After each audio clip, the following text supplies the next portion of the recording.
आज मी तुम्हाला एकदम परफेक्ट अशी चिंचगुळाची चटणी बनवून दाखवणार आहे। चाटचे वेगवेगळे प्रकार, नाश्त्याचे पदार्थ, वेगवेगळ्या प्रकारच्या हिरव्या भाज्या, आमट्या, वरण, सांबार यामध्ये सुद्धा आपल्याला ही चिंचगुळाची चटणी नेहमीच उपयोगाला येते। एकदा बनवल्यानंतर फ्रीजमध्ये आपण ती 4 ते 5 महिने टिकवू शकतो। पटकन रेसिपीला सुरुवात करूया। नमस्कार मंडळी, मी शीतल तुम्हा सर्वांचं स्वागत करते आपल्या चॅनेलवर। आजची आपली रेसिपी आहे चिंचगुळाची चटणी। चिंचगुळाची चटणी बनवण्यासाठी इथे मी 1 वाटीभर चिंचेचा गर घेतलेला आहे।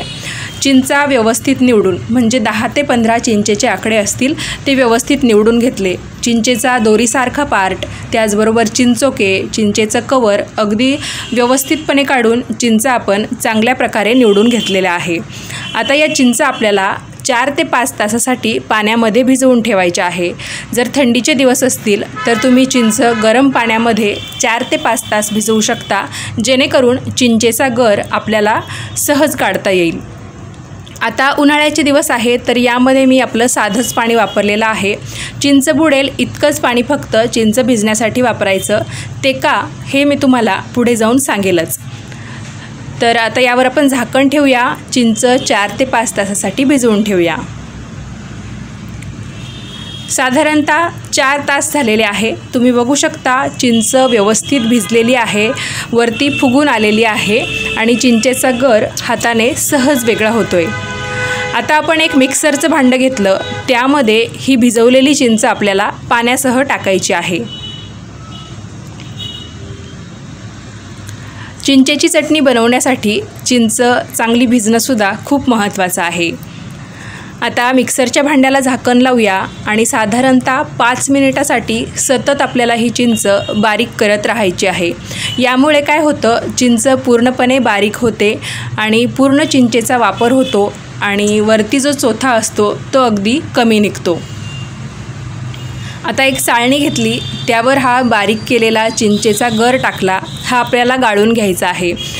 चिंचेमध्ये जर काही चुकून कचरा राहिला असेल किंवा चिंचेचा निब्बर पार्ट असेल तर तो या चाळणीवर वरती शिल्लक राहील आणि चिंचेचा एकदम स्मूथ म्हणजेच मऊसूत असा गर चाळणीद्वारे खाली पडेल। हा चिंचेचा गर गाळून घेण्यासाठी तुम्ही पिठाची चाळणीसुद्धा वापरू शकता। आता मिक्सरच्या भांड्याला चिकटलेला गर काढण्यासाठी मी फक्त अर्धा ग्लास पाणी मिक्सरच्या भांड्यामध्ये टाकलं आणि ते परत चाळणीवर ओतलेलं आहे। चिंच भिजवण्यासाठी जर आपण कमी पाणी वापरलं तर किंवा चिंचेचा गर मिक्सरमध्ये बारीक करून घेतल्यानंतर कमी पाणी वापरलं तर चिंचेची जी चव आहे ती टिकून राहते, जास्त पानचट असा गर तयार होत नाही आणि परिणामी जेव्हा आपण चिंचेची चटणी गॅसवर कढईमध्ये उकळताना ठेवतो तेव्हा जास्त शिंतोडे गॅसवर उडत नाही, आपल्या अंगावर उडत नाही आणि चिंचेची चटणीसुद्धा अगदी कमी वेळात तयार होते। तर इथे तुम्ही बघू शकता पूर्ण असा चिंचेचा गर चाळणीद्वारे गाळून झालेला आहे। अगदी थोडासा चोथावरती शिल्लक राहिलेला आहे। तर यामध्ये सुद्धा अजून बराचसा आंबटपणा आहे, त्यामुळे हा चोथा आपण परत मिक्सरच्या भांड्यामध्ये टाकूया। चिंचा जर तुम्ही व्यवस्थित निवडून घेतलेल्या असतील तर पूर्ण चिंचेचा गर आपल्याला वापरता येतो, चोथा कमी निघतो आणि पाणीसुद्धा कमी वापरलं जातं।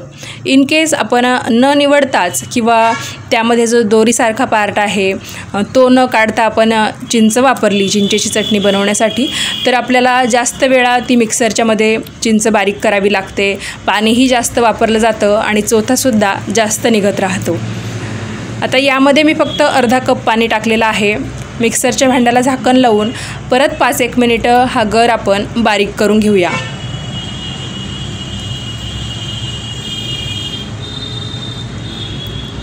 तर शिल्लक राहिलेला गरसुद्धा आपण परत एकदा मिक्सरमध्ये बारीक करून घेतला। तुम्ही बघू शकता फक्त 2 वेळा आपल्याला मिक्सर चालवावं लागलं आणि आता अगदी चमचाभर चोथा निघालेला आहे। हा शिल्लक राहिलेला चोथा सुद्धा तुम्ही तांब्याची भांडी साफ करण्यासाठी वापरू शकता। नसेल वापरायचा तर मग टाकून दिला तरी चालेल, कारण यामध्ये आता अजिबात आंबटपणा राहिलेला नाही।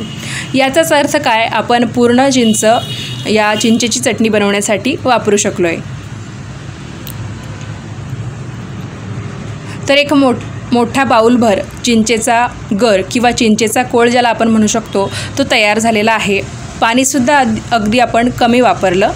चिंचेची चटणी आता आपल्याला उकळायला ठेवायची आहे। तर ही चटणी बनवताना जाडबुडाचं भांडं वापरा, जाडबुडाची कढई वापरा। यामुळे काय होईल, चिंचेची चटणी कढईला चिकटणार नाही किंवा जळणार नाही।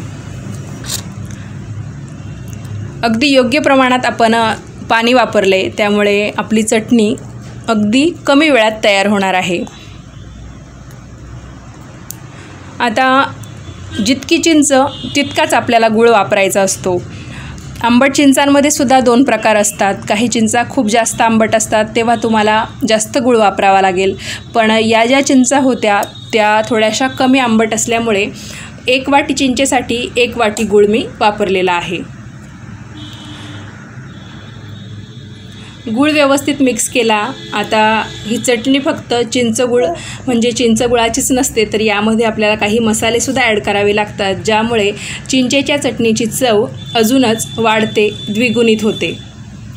तर गॅसची फ्लेम एकदम कमी ठेवायची आणि कमी गॅसवरच ही चिंचेची चटणी आपण उकळवली तर मसालेसुद्धा यामध्ये चांगले मुरतात आणि अगदी परफेक्ट कन्सिस्टन्सीची चटणी तयार होते। तर यामध्ये मी 1 चमचाभर लाल तिखट टाकलेला आहे। तुम्हाला किती तिखट आवडतं यानुसार यामध्ये लाल तिखट टाकू शकता। आणि ही जी पावडर मी टाकलेली आहे ती आहे काळी मिरी, बडीशेप आणि जिऱ्याची। तर जिरे मी भाजून घेतलेले होते, त्याचबरोबर बडीशेप आणि काळी मिरीसुद्धा तव्यावर भाजून घेतले होते। तर सगळे मिळून 1 चमचाभर पावडर यामध्ये मी टाकलेली आहे। चवीनुसार आपलं रोजच्या वापरातलं मीठ, त्याचबरोबर थोडंसं आपल्याला काळं मीठसुद्धा यामध्ये टाकायचं आहे। चाटच्या ज्या रेसिपी असतात त्यामध्ये ज्या काही चटण्या आपण खातो त्यामध्ये काळं मिठाचा वापर केलेला असतो, त्यामुळेच त्या चटण्या अगदी आपल्याला चटपटीत लागतात। तर ती पावडर बनवताना मी अर्धा चमचा जिरं, अर्धा चमचा बडीशेप आणि 3 काळी मिरी वापरली होती आणि ती भाजून यामध्ये पावडर करून टाकलेली आहे। आता ही चिंच बऱ्याच जणांना बाधते, म्हणजे चिंच खाल्ल्याने किंवा चिंचेची चटणी खाल्ल्याने सुद्धा बऱ्याच जणांना खोकला होतो। तर हे टाळण्यासाठी यामध्ये आपल्याला 1 चमचाभर सुंठ पावडरसुद्धा टाकायची आहे।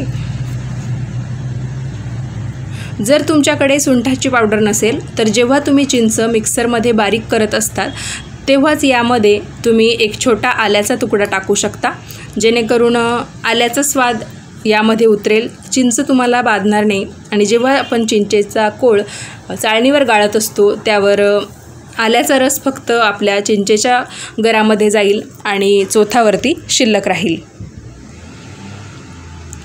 तर साधारणतः 10 ते 15 मिनिटं चिंचेची चटणी कमी गॅसवर उकळत राहायची आहे। थंड झाल्यानंतर ही अजूनच घट्ट होते, त्यामुळे इतकी कन्सिस्टन्सी या चटणीसाठी खूप आहे।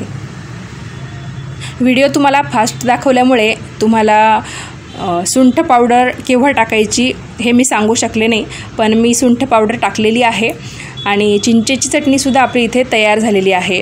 पूर्णपणे थंड झाल्यानंतर ही आपण एका काचेच्या बरणीमध्ये भरून ठेवणार आहोत। चिंचेची चटणी पूर्ण थंड झाल्यानंतर तुम्ही बघू शकता इतकीच आपल्याला ती घट्ट ठेवायची आहे।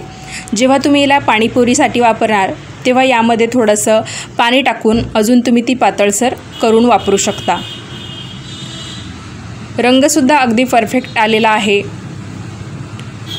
आणि योग्य प्रमाणात आंबट गोडसुद्धा झालेली आहे। व्हिडिओ आवडल्यास शेअर नक्की करा। धन्यवाद।